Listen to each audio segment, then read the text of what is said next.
اونجا قشنگه که تو خیابون ببینم اتفاقی، تو ماشین کناری پشت فرمونی، تو هم پشت چراغی. با معرفت خب از من دیوونم بگیر سراغی. اونجا قشنگه توی پرواز اتفاقی هم سفر شیم، آشتی کنیم و از روزای اولم دیوونه تر شیم. اصلا چی میشه گهگداری از حال هم با خبر شیم. کاش میشد ساعتو برگردونه آدم، یا یه وقتایی تو هم بیفتی یادم.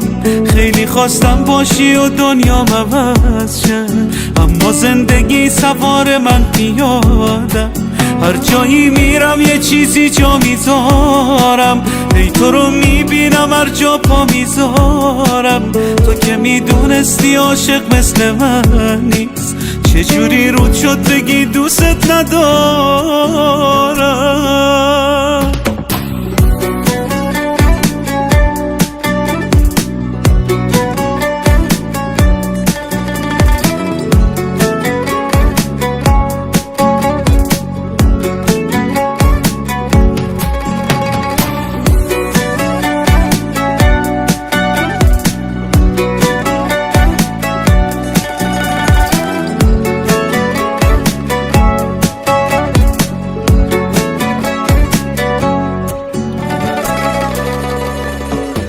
حالا که رفتی کل عالم گل به هم میدن عزیزم. چشمامو دیدن تازه تنهایی رو فهمیدن عزیزم.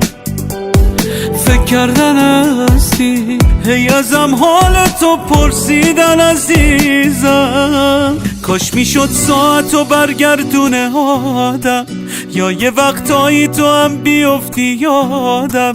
خیلی خواستم باشی و دنیا عوض شه، اما زندگی سوار من پیادم. هر جایی میرم یه چیزی جا میذارم، ای تو رو میبینم هر جا پا میذارم. تو که میدونستی عاشق مثل من نیست، چجوری رود شد بگی دوست ندارم. کاش میشد ساعتو برگردونه آدم، یا یه وقتایی تو هم بیفتی یادم. خیلی خواستم باشی و دنیا عوض شه، اما زندگی سوار من پیادم. هر جایی میرم یه چیزی جا میذارم، ای تو رو میبینم هر جا پا میذارم. تو که میدونستی عاشق مثل من نیست، چجوری رود شد بگی دوست ندارم.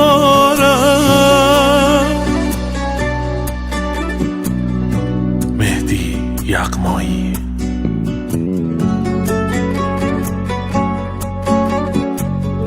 مهدی معظم پیک پلاس.